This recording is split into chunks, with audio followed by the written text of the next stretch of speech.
নমস্কার, সবাই কেমন আছেন? আশা করি সবাই খুব ভালো আছেন।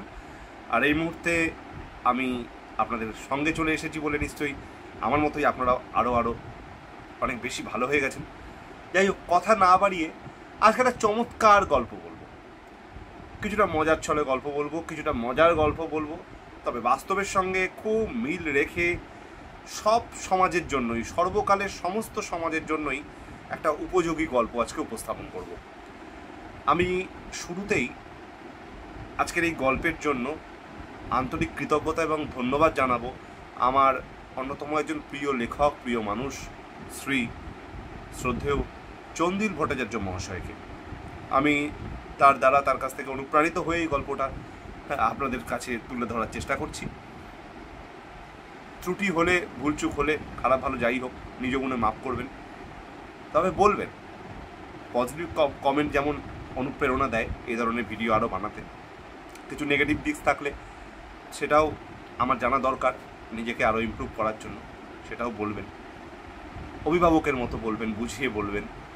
কটু কথা কটুভাবে না বলে একটু মিষ্টি করে বলবেন, তাহলে আমার মনে হয়, যেমন আমি এটাই বলতে চাইছি, বাচ্চাদেরকে ভালোটা বোঝানোর জন্য শাসন করতে হয়, কিন্তু এখন তো মেরে ধরে শাসন করাটা উঠে গেছে, বিশ্বাস করুন।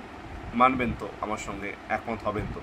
তো শাসনেরও একটা টেকনিক আছে, যদি ভুল হয় সেভাবেই, নালে বাবা, দাদা, দিদি, কাকিমা, মাসিমা, বোন, ছোট ভাই, ভাইপো, এদের মতো নিকট আত্মীয় হয়ে আমাকে বোঝাবেন। আর আপনারা তো আমার নিকট আত্মীয়র থেকে তো কম কিছু না, এটা তো একটা পরিবার, ঠিক আছে? আজকে আমরা বেশ কিছুদিন হলো 1000 সাবস্ক্রাইবার পূর্ণ করে ফেলেছি আপনাদের ভালোবাসায়, যেটা আমার একটা অনেকদিন ধরেই বলার ছিল আপনাদেরকে, যে 1000 সাবস্ক্রাইবার হয় না, এত পুরনো চ্যানেল, এতদিন ধরে কনসিস্টেন্টলি ভিডিও বানাই, অডিও এপিসোড দিই, আপনারা ভালোবাসা দিয়েছেন, কথা রেখেছেন, তার জন্য আপনাদেরকে আন্তরিক কৃতজ্ঞতা, মেনি থ্যাঙ্কস। তো এইভাবেই পাশে থাকবেন, ভালোবাসা দিয়ে যাবেন। চলুন, আর অনেক গৌরচন্দিকা হয়েছে, আর ভনিতা না করে সরাসরি চলে যাচ্ছি আজকের মজার গল্পটাতে। হ্যাঁ, ভালো করে শুনবেন, গল্পটা ভালো লাগবে আশা করি। গল্পটা একটা বাঘের গল্প। বাঘের সঙ্গে কয়েকটা চরিত্র আছে। একজন রাজা আছেন, একজন ব্রাহ্মণ আছেন, শিয়াল পণ্ডিত আছে, একটা বট গাছ আছে, একটা আল আছে, মাঠের আল হয় না, সে আল আছে, আর কয়েকজন আছে এরকম। মুখ্য চরিত্র এরা, মূলত ব্রাহ্মণ আর শিয়াল এখানে একটা ফ্যাক্টর, অবশ্যই ইম্পর্টেন্ট ফ্যাক্টর, শিয়াল আছেন। হ্যাঁ, তবে ব্রাহ্মণ শিয়ালের এবং তার সঙ্গে সঙ্গে বাঘ, অবশ্যই ব্রাহ্মণ, বাঘ এবং শিয়ালের ত্রয়ী একটা গল্প বলা যায় এটাকে। দেখুন তো মিল পান কিনা। তবে আমি কোনো রাজনৈতিক উদ্দেশ্য নিয়ে গল্পটা পাঠ করছি না, কিন্তু সর্বকালের, আগেই বলেছি, সর্বকালের সর্বসময়ের যে কোনো সমাজের জন্য এই ধরনের গল্পগুলো, রূপক গল্পগুলো খুব উপযোগী, খুব সময় উপযোগী। যাই হোক, এক দেশে এক রাজা ছিল। আর পাঁচটা ওই রাজার গল্পের মতোই শুরু করছি। হ্যাঁ, এক দেশে এক রাজা ছিল। সেই রাজার যে সিংহদুয়ার, সেই সিংহদুয়ারের বাইরের পাশে একটা খাঁচা ছিল। খাঁচার মধ্যে রাজা পানিশমেন্ট দেওয়ার জন্য একটা বাঘকে, একটা দুষ্টু বাঘকে ভরে রেখে দিয়েছিল। এবার বাঘ বেচারা ছাড়া পাওয়ার জন্য ওই খাঁচার পাশ দিয়ে যখনই লোক যায়, যেই যাক, তাকে ডেকে বলে হাত জোর করে, হ্যাঁ, ও অমুক ভাইয়া, আমাকে রাজামশাই এরকম শাস্তি দিয়েছে, আমি অনেকদিন ধরে খাঁচার মধ্যে বন্দি, প্লিজ আমাকে একটু বের করে দাও না। তো কেউ তো বাঘ বলে ভয় আসে না, অনেকে পাত্তাও দেয় না, অনেকে বলে না ঠিক হয়েছে, রাজা এমনি এমনি তো শাস্তি দেয়নি, কিছু বুঝেই শাস্তি দিয়েছে, তুমি খাঁচার মধ্যে পচে মরো। তো যাই হোক, এরকম করে তো দিন কাটছে। একদিন এক গরিব পুণ্যাত্মা দরিদ্র ব্রাহ্মণ সে পাশ দিয়ে যাচ্ছিল। সে ব্রাহ্মণকে ডেকেও যথারীতি বাঘ বলল, ও বামুন মশাই, একটু দয়া করে এদিকে আসুন না, আমার কথাটা একটু শুনুন না। রাজামশাই আমাকে এরকম দীর্ঘদিন ধরে খাঁচায় আটকে রেখে দিয়েছেন, তো আপনি কৃপা করে, হ্যাঁ, অনুরোধপূর্বক আমার এই খাঁচাটা খুলে আমাকে খাঁচার বাইরে বের করে দিন। ব্রাহ্মণের খুব মায়া হলো। ব্রাহ্মণ বলল, আচ্ছা ঠিক আছে, চলো। কিছু না জিজ্ঞেস করি, কিছু জানতেই চাইলো না যে কেন কি শাস্তি দিয়েছে বা ইত্যাদি, কিছু না জিজ্ঞেস করেই একদম অন্ধবিশ্বাসে বাঘের ওপর মায়া হয়ে বললো, ঠিক আছে চলো, আমি তোমার এই উপকারটা করছি, তোমাকে আমি খুলে দিচ্ছি, আমার কাছে প্রাণের দাম সর্বাগ্রে। বলে ব্রাহ্মণ তো তখন খাঁচার দরজাটা খুলে দিল। যথারীতি বাঘ বেরোলো। বাঘ বেরিয়ে তখন ব্রাহ্মণ ব্রাহ্মণের প্রত্যাশার বাইরে গিয়ে হঠাৎ করে হালুম করে ডেকে বলল, এই বেটা ব্রাহ্মণ, এবার তুমি আমাকে খুলে দিয়েছো, এবার তুমি রেডি হও, হ্যাঁ তোমাকে আমি খাবো। ব্রাহ্মণ বলে, এটা কী হলো? তোমার আমি উপকার করলাম, তোমার কথা শুনে তুমি হাত জোর করলে আমাকে, হ্যাঁ তুমি মৃত্যুপথযাত্রী, এভাবে পচে মরছিলে, তোমার আমি উপকার করলাম, আর তুমি আমার আমার উপকারের এই দাম দিচ্ছ? হ্যাঁ, খাঁচার বাইরে বেরিয়ে আসার সঙ্গে সঙ্গে তুমি আমাকে খালুম করে বলছো খাবো? তুমি বলছে, হ্যাঁ তা আমি তো পাক, এটাই তো আমার ধর্ম, তুমি আমাকে খুলেছো কেন? আমি তো বলবো খোলার জন্য। হ্যাঁ, তুমি মানুষ, তোমার এইটুকু বুদ্ধি নেই? তুমি ভালো মন্দ বিচার না করেই খুলে দিলে, অন্ধ বিশ্বাস করে আমাকে? কেন বিশ্বাস করতে গেলে? আমি তো তোমাকে বিশ্বাস করতে বলিনি, বিশ্বাস করা খুব খারাপ জিনিস আজকের এই যুগে। হ্যাঁ, বলে, না না সেটা তো বুঝলাম, বামন বলছে, সেটা তো বুঝলাম, কিন্তু উপকারের তো মানুষের দাম দেয়, তোমাকে তো আমি এমনি এমনি যেচে মানে উপকারের প্রতিদান চাইছি না, একটা সামান্য বিষয়, তুমি একটা উপকার চেয়েছিলে, আমি তোমার জীবন রক্ষা করলাম, তুমি তার বিনিময়ে আমাকে খেয়ে ফেলবে গপ করতে? বলছে, হ্যাঁ এটাই হয়, আজকের পৃথিবীতে এটাই হয়, আপনি যার উপকার করবেন সেই ঘুরিয়ে আপনাকে বাঁচ দেবে। বললো যে এই আবার কেমন কথা? বলছে, হ্যাঁ আপনি যাকে খুশি জিজ্ঞেস করুন। বাঘ বলছে, ঠিক আছে চলো তাহলে, ঠিক আছে তুমি যদি আমাকে খাবে মনে করো, মারবো মনে করো, তো খেতে পারো, কিন্তু আমি তার আগে, হ্যাঁ একটা শর্ত, এই রাস্তায় যেতে যেতে যে তিনজনকে আমি প্রথম দেখতে পাবো সেই তিনজনকে আমি নির্বাচন করব আমার পছন্দ মতো, সেই তিনজনকে আমি জিজ্ঞাসা করবো যে তুমি ঠিক বলছো না আমি ঠিক বলছি। হ্যাঁ ঠিক আছে, বাঘ বলছে, হ্যাঁ ঠিক আছে তাহলে করুন। তো প্রথমে এই রাস্তার ধারে তাকিয়ে দেখছে পাশে একটা মাঠ আছে, মাঠের মধ্যে একটা আল আছে। বামন বলছে, ও আল ভাইয়া, ও আল ভাইয়া, হ্যাঁ বলো তো কে ঠিক বলছে এমতো পরিস্থিতিতে, আমি ঠিক বলছি না বাঘ ঠিক বলছে? তখন আল এবার প্রত্যুত্তর দিচ্ছে বামুনকে, বাঘই ঠিক বলছে বামুন মশাই, কারণ উপকার করলে তার অপকারই করতে হয়, কোনোদিনও উপকারের প্রতিদানে উপকার পাওয়া যায় না। বলছে, কেন এ আবার কেমন কথা বলছো? বলছে, হ্যাঁ ঠিকই বলছি, দেখুন না এই যে আমি মাঠের মাঝখানে দুটো মাঠকে আলাদা করছি আল হয়ে, রোদে জলে পুড়ে, হ্যাঁ বৃষ্টিতে ভিজে, তা মানুষ কি করছে, খুঁচিয়ে নিজের জমির পরিমাণ বাড়ানোর জন্য আমাকেই খুঁচিয়ে ঘা করে দিচ্ছে, হ্যাঁ আমাকেই কোদাল দিয়ে কুপিয়ে দিচ্ছে, আমাকে কি অত্যাচার সহ্য করতে হচ্ছে, তা আমার উপকারের দাম কেউ দিচ্ছে বলুন? আমরা এই তো মহা মুশকিল। ঠিক আছে ওই দেখো দূরে একটা বট গাছ আছে, ওকে জিজ্ঞাসা করি। বাঘ বলছে, হ্যাঁ করুন। তখন বলছে, ও বট ভাইয়া তুমি বলো তো যে এই পরিস্থিতি তুমি তোমার সামনে ঘটলো, তুমি তো দেখলে, তো এই মতো পরিস্থিতিতে কে ঠিক বলছে, আমি না বাঘ? বট বলছে, একদম বাঘ ঠিক বলছে, একদম বাঘ ঠিক বলছে, আপনি একদম ভুল বলছেন। বলছি, এটা তুমি বলতে পারলে? বলছে, কেন বলতে পারবো না, দেখুন না এই যে আমি লোককে ছায়া দিই, এই যে লোককে আমি বৃষ্টির হাত থেকে বাঁচাই, ঝড় জলের হাত থেকে পৃথিবীকে বাঁচাচ্ছি, মাটিকে বাঁচাচ্ছি, লোক আমাকে কি করছে, লোক আমার ফুল ছিঁড়ে খাচ্ছে, পাতা কেটে দিচ্ছে, গাছের ডাল ভেঙে দিচ্ছে, হ্যাঁ তো আমাকে খুঁড়ে ওখান থেকে আটা বের করছে, আমার পাতা চিড়ে সেই আটা বাড়িতে নিয়ে যাচ্ছে, হ্যাঁ তারপরে আমাকে কেটে মানে মেরেই ফেলছে। তো এই তো আমি এত উপকার করছি, কে আমার উপকারের দাম দিচ্ছে? সবাই তো আমার অপকার করছে মানুষরা। এইটাই নিয়ম, এই আজকের পৃথিবীতে এইটাই নিয়ম, এইটাই যুগ যুগ ধরে হয়ে আসছে। আপনি যতই যার উপকার করুন, হ্যাঁ এই বিদ্যাসাগর মহাশয় বলেছিল কারোর উপকার করতে নেই, তো কেউ আমার বদনাম করছে মানে বুঝতে হবে সে তার কোনোদিন আমি উপকার করেছি। এবার তো ব্রাহ্মণ গেল খুব প্রেশারে পড়ে, খুব চাপে পড়ে, হঠাৎ দেখছো ওখানে শিয়াল যাচ্ছে, শিয়াল পড়ল, শিয়ালের বুদ্ধি সবাই জানে। তো ব্রাহ্মণ তখন ডাকলো, হ্যালো শিয়াল ভাইয়া শোনো শোনো শোনো। হ্যাঁ বলুন বলুন। বলছে, এই শোনো তোমার একটা ঘটনা ঘটেছে, তোমাকে বিচার করতে হবে। কী বিচার? যে আরে বলো না, এই বাঘ বেটা, হ্যাঁ এ খাঁচার মধ্যে ভরা ছিল রাজার শাস্তিতে, তা আমাকে হাত জোর করে বললো, অনুরোধ করলো ওকে বাঁচানোর জন্য, আমি এর উপকার করে এর কথা শুনে কিছু না ভেবে এর খাঁচাটা খুলে দিলাম, খাঁচা থেকে এখন বেরিয়ে বলছে ও আমাকে খাবে। শিয়াল বলল, এই রে তো পুরো ঘেটে গেল, হ্যাঁ দাঁড়ান আমি কিছু বুঝতে পারলাম না, কে কোথায় খাঁচা, কিসের খাঁচা, কে পুড়লো, হ্যাঁ কে বেরোলো, কে শাস্তি দিল, কে কাকে খাবে বলছে, কিছু বুঝতে পারলাম না, এই আমাকে একটু সবিস্তারে বলুন, মাথাটা আস্তে আস্তে ঠান্ডা করে বলুন। আরে বুঝতে পারলে না? আচ্ছা আবার শোনো, আবার বলছি। আবার ব্রাহ্মণ তখন রিপিট করেছে কথাটা। শিয়াল বলছে, না বুঝতে পারছি না আমি ব্যাপারটা, এরকম করে বোঝাই নাকি জটিল ব্যাপার, হ্যাঁ বুঝিয়ে বলুন আমাকে, কেটে কেটে বলুন, আস্তে আস্তে বলুন। তখন বাঘ বলছে, আরে বেটা শিয়াল, তোকে লোকে শিয়াল পণ্ডিত বলে, এত বুদ্ধিমান বলে, তুই এইটুকু বুঝতে পারছিস না? দাঁড়া চল ওইখানে চল, যেখানে হয়েছে ঘটনাটা সেখানে চল, হ্যাঁ খাঁচার পাশে চল, বোঝাচ্ছি আমি তোকে। দিয়ে বলছে, হ্যাঁ ঠিক আছে, খাঁচার পাশে গেছে, তিনজনাই এসছে। দিয়ে বামুন বলছে, শোনো এই যে খাঁচার ভেতরে ছিল বাঘ বন্দি। শিয়াল বলছে, কি বাঘের ভেতরে খাঁচা বন্দি ছিল?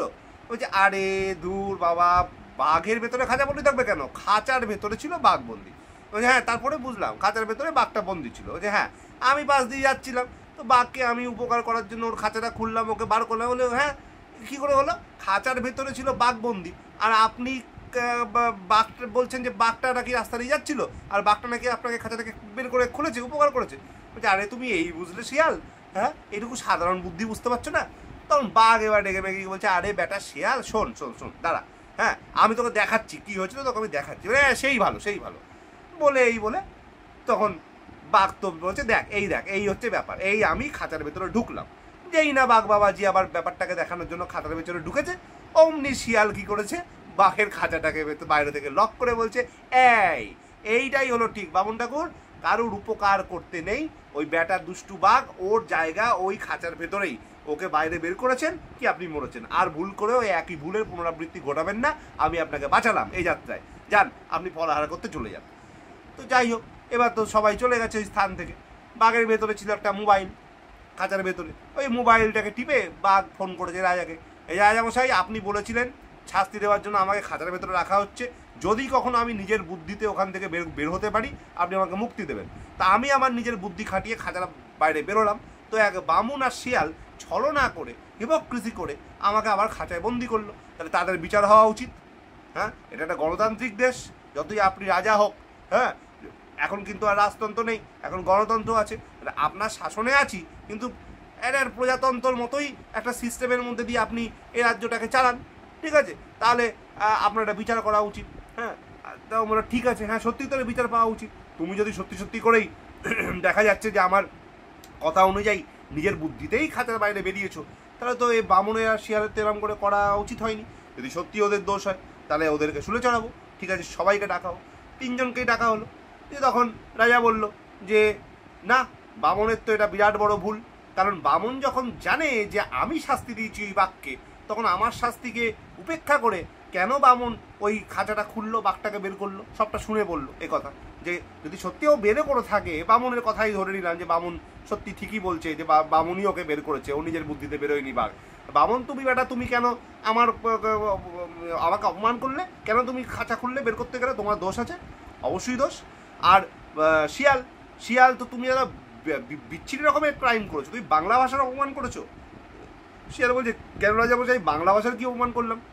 বললো কেন, ওই যে তুমি বাংলা ভাষাটাকে ঘেটে ঘ করে দিলে, হ্যাঁ ওই যে তুমি বললে খাঁচার বাঘ খাঁচার ভেতরে নেই, নাকি খাঁচা বাঘের ভেতরে আছে, হ্যাঁ শিয়াল বাঘ খুলেছে বামুনকে, এসব কি উল্টোপাল্টা বাংলা কথা তুমি বললে? হ্যাঁ, তুমি তো প্রথম থেকেই সব জানতে, আর তুমি তো তাছাড়া পক্ষপাত দুষ্ট, তুমি তো নিরপেক্ষভাবে বিচার করতে আসোইনি, তুমি প্রথম থেকে একটা লবি ঠিক করে নিয়েছিলে যে তুই ব্রাহ্মণকে বাঁচাবে, বাঘকে আবার পুনরায় বন্দি করবে খাঁচায়, তাই প্রথম থেকেই তুমি কিন্তু একটা লবি নিয়ে এসেছিলে ব্রাহ্মণের দিকে আর বাঘের বিপরীত দিকে। কাজে তুমি তো বড় অন্যায় করেছো, তোমার মৃত্যুদণ্ড দেওয়া হলো, শিয়ালকে দিয়ে দিল মৃত্যুদণ্ড, আর বামনকে বললো তুমি তো আরও অন্যায় করেছো। তোমার তো প্রথমেই যখন তুমি দেখছো যে 2/3 মেজরিটি নিয়ে তিনজনের মধ্যে দুজনই বলে দিল যে হ্যাঁ এই বাঘ ঠিক বলছে যে তোমার বাঘের হাতে মরা উচিত, তখন তোমার তৃতীয় নম্বর শিয়ালকে ডাকার কি দরকার ছিল? অলরেডি তো বাঘ ব্যাটা জিতেই গেছে 2/3 মেজরিটি নিয়ে, তুমি এটা অন্যায় করেছো, এটা ক্রাইম করেছো। আর তাছাড়া এখানে বাঘ তো একদম ঠিক, হ্যাঁ, কারণ বাঘ দেখো, বাঘ কিন্তু নিজের যে মানুষ খাওয়ার যে সত্তা, সেটাকে জলাঞ্জলি দিয়ে শেষ অবধি শিয়ালকে বোঝানোর চেষ্টা করেছে, এমনকি সে আবার পুনরায় ঘটনার বিবৃতি দেওয়ার জন্য, বিবরণ দেওয়ার জন্য, পুনরায় শিয়ালকে দেখানোর জন্য খাঁচার ভেতরে নিজেকে বন্দি করেছিল। সেই সুযোগে শিয়াল ওর সঙ্গে হিপোক্রেসি করেছে, অন্যায় করেছে। আর তাছাড়া বাঘ তো প্রথম থেকেই, হ্যাঁ বাঘের তো একটা সত্তা আছে, দেখো বাঘকে তো কেউ প্রশ্ন করবে না, বাঘ যদি এত কিছু না করে প্রথমেই খাঁচা থেকে বেরিয়ে হালুম করে লোকটাকে খেয়ে নিত, ব্রাহ্মণকে খেয়ে নিত, কেউ কিছু বলতো না, কারণ ওটা বাঘ, খেতেই পারে, তার অধিকার আছে। কিন্তু বাঘ তা না করে বাঘ কিন্তু সম্পূর্ণরূপে বামনকে বলেছে যে ঠিক আছে, আপনি চাইলে আপনার আত্মপক্ষ সমর্থনের জন্য তিনজনকে নির্বাচন করুন, এবং সেই তিনজনকে কিন্তু ব্রাহ্মণই নির্বাচন করেছে, বাঘ নয়। বাঘ কিন্তু ফুল একটা গণতান্ত্রিক রাইট দিয়েছে বামুনকে, ঠিক আছে। বাঘ কিন্তু বাঘের সত্তা, বাঘের যে নরখাদক, সেই সত্তা থেকে বেরিয়ে স্যাক্রিফাইস করেছে শেষ অবধি, নীতির সঙ্গে আপোষ করেনি, নীতি নিয়ে কিন্তু বামুনকে খেতে চেয়েছে, নীতিকে জলাঞ্জলি দেয়নি সে, যদিও বাঘ। তো এই অবস্থায় ঠিক বাঘ তুমি ঠিক বলছো, রাজা কিন্তু বিচার করলেন, রাজার বিচারে বামুনকে দেওয়া হলো ওই খাঁচার মধ্যে বন্দি করে দেওয়া হলো, শিয়ালকে তো শুলেচুরি দেওয়া হলো, ফাঁসি দিয়ে দেওয়া হলো, মৃত্যুদণ্ড করে দেওয়া হলো। আর বাঘকে কি করলো, বললো বাঘ তুমি একদম দারুণ, তুমি নীতিপরায়ণ, তুমি ধর্মপরায়ণ, তুমি শেষ অবধি নীতির সঙ্গে আপোষ করোনি, যতই তুমি নরখাদক হো, যত তুমি মানুষকে খাও, ঠিক আছে, যাও, তোমাকে এখন থেকে আমি আমার মন্ত্রী বানিয়ে দিলাম, এবং 6 মাস ওই ব্রাহ্মণ বেটা বন্দি থাকুক, 6 মাস পরে ওই ব্রাহ্মণকে তুমি প্রতিশ্রুতি মতো খেতে পারবে, যাও, তোমার যে নরখাদক সত্তা সেটাও পূরণ হবে, তুমি খেয়ে নিও। তো যাই হোক, এরপর তো বাঘ চিঠিপত্র, ব্যাগ, লেফাফা যেগুলোকে বলে, হ্যাঁ, নিয়ে প্রতিদিন রাজার দরবারে আসতো মন্ত্রী সেজে, এবং প্রতিদিন আসার সময় ওই বামুনের খাঁচার পাশ দিয়ে আসতো, আর বামুন তখন হাত জোর করে বলতো বাঘকে যে বাঘমশাই আমাকে দয়া করে মুক্ত করুন, সব ভুলে গিয়ে। বাঘ কিন্তু কোনোদিনও স্মিত হাসি হাসলেও কোনোদিনও বামুনের দিকে ঘুরেও আর তাকাতো না। তো এই হলো গল্প। এবার আপনারাই নিজেদের মতো করে ঠিক করবেন, সমাজে এই রাজাকে, এই বাঘকে, এই বামুনি বাকে, এই শিয়ালি বাকে, এই বট গাছি বাকে, বা এই আলি বাকে। যদি গল্প ভালো লাগা থাকে তাহলে অবশ্যই ভিডিওটিকে লাইক দেবেন, কমেন্ট করবেন, আপনাদের মতামত জানাবেন, শেয়ার করবেন, আর বেশি বেশি করে সাবস্ক্রাইব করতে ভুলবেন না। আর প্লিজ এর মধ্যে কোনো পলিটিক্যাল উদ্দেশ্য খুঁজবেন না, এটা সব সমাজের জন্যই সত্যি একটা রূপক গল্প, এর বাইরে আর কিচ্ছু নয়। নমস্কার, ভালো থাকবেন।